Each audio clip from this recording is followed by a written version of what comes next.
Leave the office. Now. My coworker whispered it during a meeting, and I listened. He didn't look at me when he said it, just breathed the words sideways, eyes still fixed on the slide deck. Leave the office. Now. For a second, I thought I'd misheard him. Then he pushed his pen across my notebook like he was doodling, and wrote one word under my meeting notes, small and shaky. Now. I'm not the type who does things like this.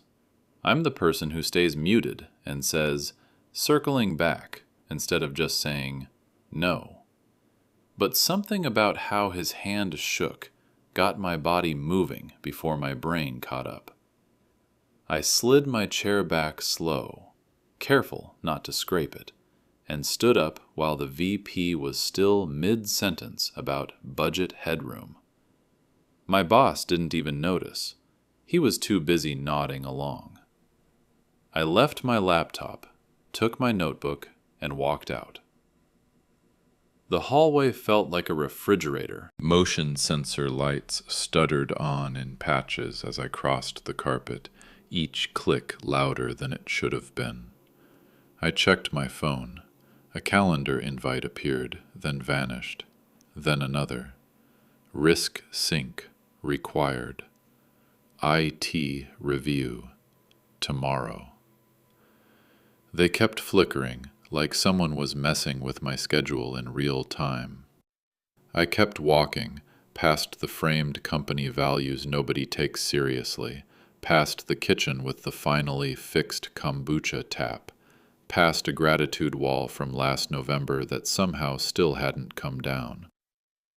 The farther I got from the meeting, the louder the building got.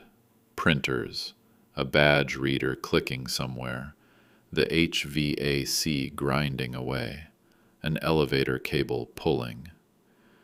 My coworker's name is Evan, not a friend really, more of a coffee break acquaintance, the kind of guy who notices everything and says almost nothing.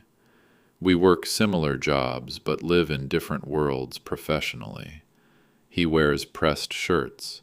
I wear the same 2 cardigans. That morning, he'd offered to grab me an oat latte, which he'd never done in 3 years of working together.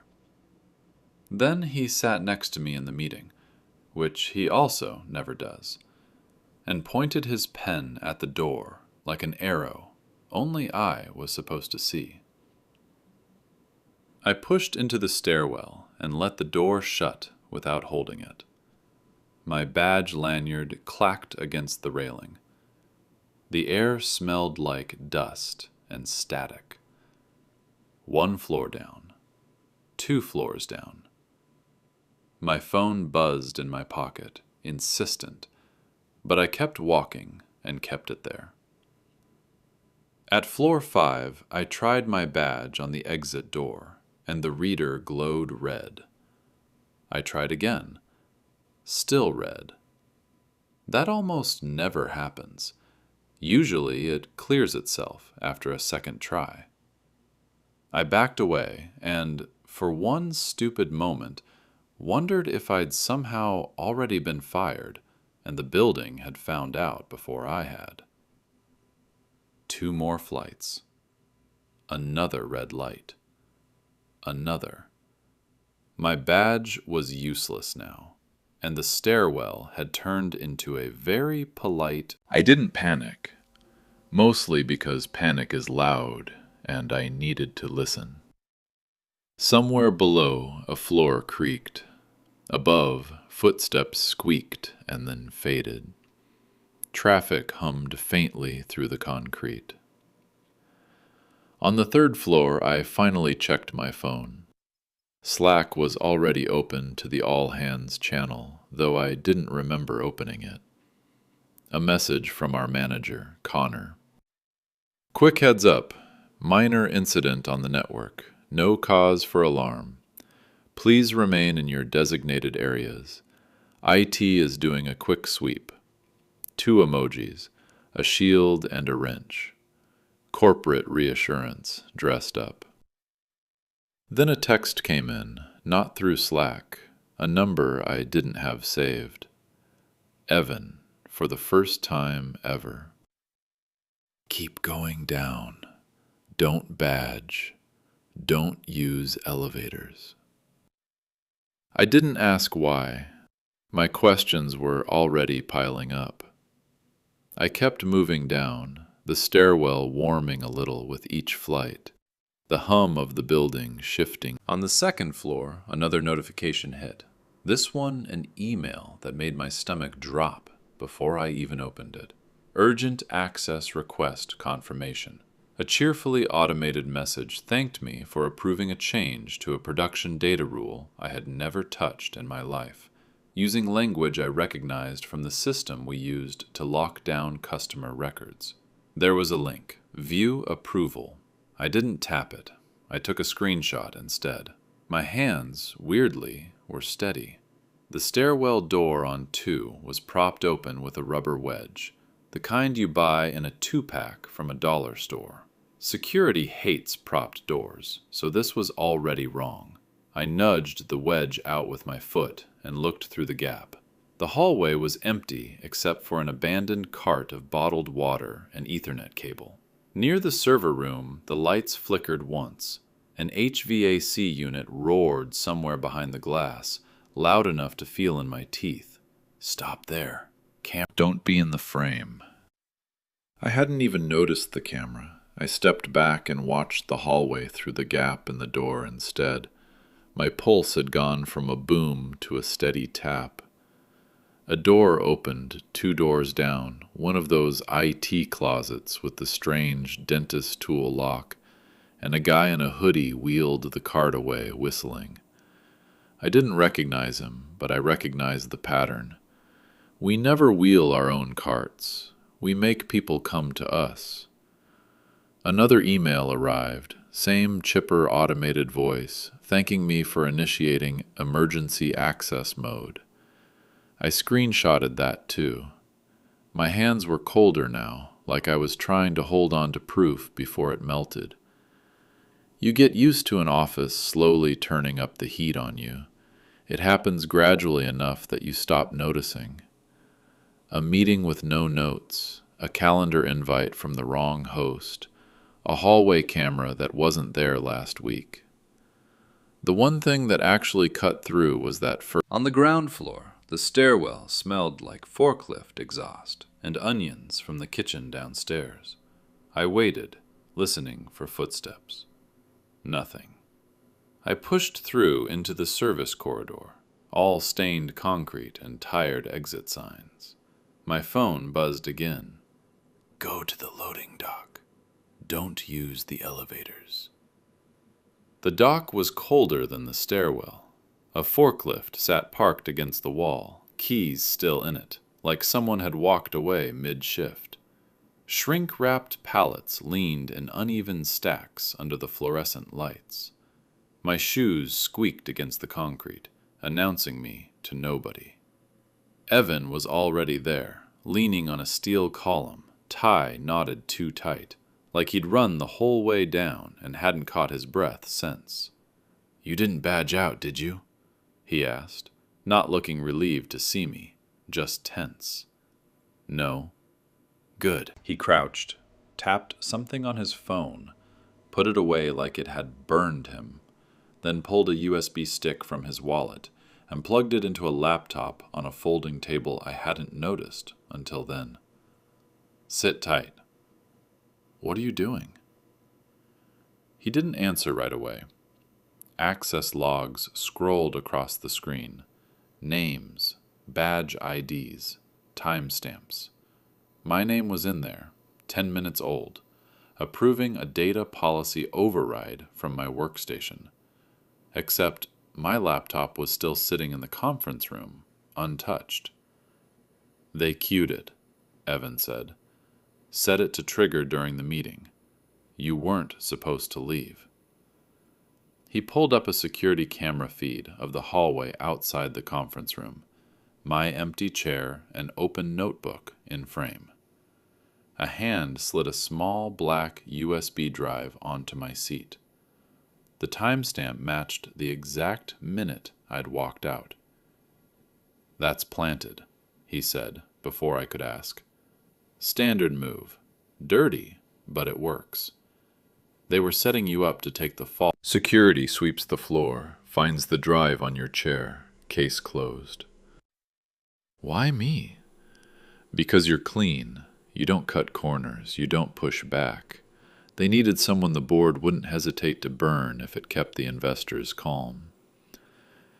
He kept clicking through files, a shadow audit he'd apparently been running for months, log entries showing a chain of events, a calendar invite re-tagged to my account, an email spoofed with my initials plus one extra letter.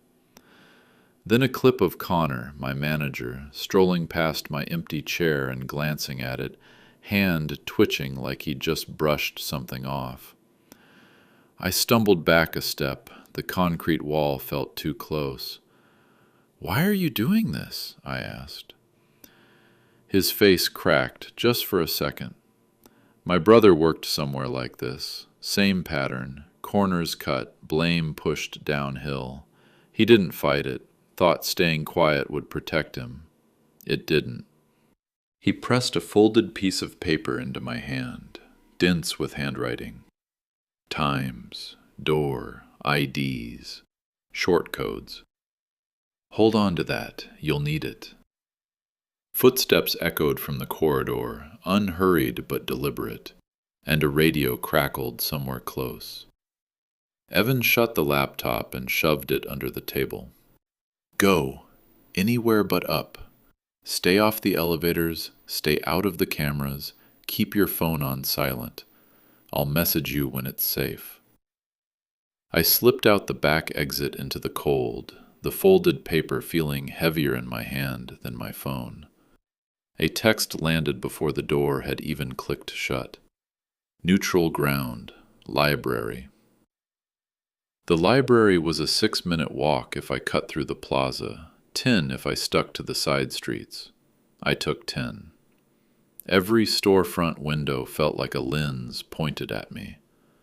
Inside, the place smelled like paper and dust, unchanged. Evan was already at a corner table, under a mural of ships and stars, tie gone, collar loosened, laptop glowing between us. "Look," he said, spinning the screen toward me. Change requests, IT tickets, calendar invites, all routed through my account, all time-stamped for the exact window I'd been sitting in that meeting. "They forged everything," I said. "Spoofed, cached credentials, all set to go off while you were locked in that room. If you hadn't left, security would have walked in, found the drive, and that would have been the end of it." "And Connor?" "He's the face. It's bigger than him." He tapped a line in the log. "Calendar rename at 10:42. A meeting you never created gets tagged to your name. Email spoof 2 minutes later. That's not one guy improvising. Someone signed off on this." He slid the folded note back across the table, now unfolded. Times, door IDs, usernames. "This logs from the second you left, your badge failures, the Slack messages. Proof you weren't where they'll say you were." My phone buzzed. A Slack notification. "Wellness check in progress. Please confirm your location." Mandatory reply field. "Don't answer that," Evan said. "Every reply's geotagged. Let them think you're gone for now." I set the phone face down, opened my personal email, and started attaching everything. Screenshots, logs, the note, my hands not quite steady anymore. While I worked, Evan leaned back. "I've watched them do this dance for months. Cut corners, bury the losses, push the blame down. You're the one they picked because you don't fight back. So why help me?" "Because I'm tired of watching people burn for someone else's mistakes." He shut the laptop. We need somewhere they won't think to look. There's a hotel across the street. Their cameras and Wi-Fi aren't ours. My phone buzzed again, harder this time. An all-hands meeting, mandatory, 4 p.m. The hotel lobby was warm in a way that felt deliberate. Plush chairs, fake ferns, too much lemon polish on the marble. We took a corner table near the fireplace where the Wi-Fi held, but the cameras didn't reach the screens. Evan built a timeline out of door logs, Slack timestamps, and email headers, while I dumped screenshots from my camera roll into a clean email address he dictated without once looking up. Even if I prove I wasn't there, I said, what stops them from just rewriting the story? This isn't only about you. I've had fragments for months. Your case is what ties it together. Wrong person, wrong day, but it's the piece that makes the pattern impossible to ignore. He pulled up CCTV footage, Connor slipping the USB drive onto my chair, glancing at the camera with the kind of ease that comes from believing no one's watching. My stomach. We line this up with the badge failures, the Slack pings, the spoofed emails, Evan said. That's not a theory anymore. That's a paper trail. I thought about every late night, every weekend, every report I'd fixed at 2 a.m., every time I'd covered for Connor forgetting a deadline. All of it. And this was where it led. People count on that, Evan said quietly, like he'd read my mind. They count on decent people thinking loyalty will protect them. He drafted a short email to the board's compliance hotline and attached everything, screenshots, logs, footage, the handwritten note. His finger hovered over send. Once this goes, he said, there's no taking it back. Send it, I said. He clicked. The sound of the email leaving was quieter than I expected, almost nothing, but I felt it anyway, like something catching. You asked why I did this, he said, after a while. My brother thought silence would save him. I didn't want that to be you, too. The lobby clock struck 3, 1 hour left. My phone buzzed with a final alert, the all hands, starting soon. At 4 p.m., I didn't join from my desk. I was 2 blocks away, earbuds in, watching the feed on Evan's laptop. Rows of tiny video tiles, most people muted, a few sipping coffee like it was just another fire drill. Then Connor's tile filled the center of the screen, shoulders squared, voice pitched to that calm, over-rehearsed register managers use right before they unload something ugly. Thank you for joining on short notice, he said. I want to address a minor security incident. Nothing catastrophic, nothing that should alarm anyone, but transparency matters, so we're taking precautions. He clicked to a slide. Incident containment. Immediate actions. An unauthorized data access attempt was detected earlier today. Thanks to our monitoring tools, the issue was swiftly. We've identified the source and are conducting a thorough review. The integrity of client data remains intact. A ripple moved through the call, brows furrowing, mics clicking on and off. We'll be following up with individuals involved as appropriate, Connor said, almost casually, and I felt the floor drop out from under me. He was about to say my name. Before he could, another tile lit up, a woman's voice, clipped and cool. Connor, hold on. The slide froze. I recognized her from the compliance videos nobody watched all the way through. Board counsel. We've reviewed preliminary evidence, she said, and what's been uncovered doesn't align with your report. Connor blinked. Excuse me? We have time-stamped badge failures, Slack anomalies, and security footage that contradicts the claims you've made. Effective immediately, you and your direct report are suspended pending investigation. The chat exploded. Lines of what and is this real scrolled faster than anyone could read them. Connor's tile stuttered, his mouth still moving with no sound coming out. On another tile I caught motion, 2 security officers stepping into the boardroom. Connor stood, flustered, muttering about a misunderstanding. The guy in the hoodie from the loading dock shrank into his chair. Then his tile went dark.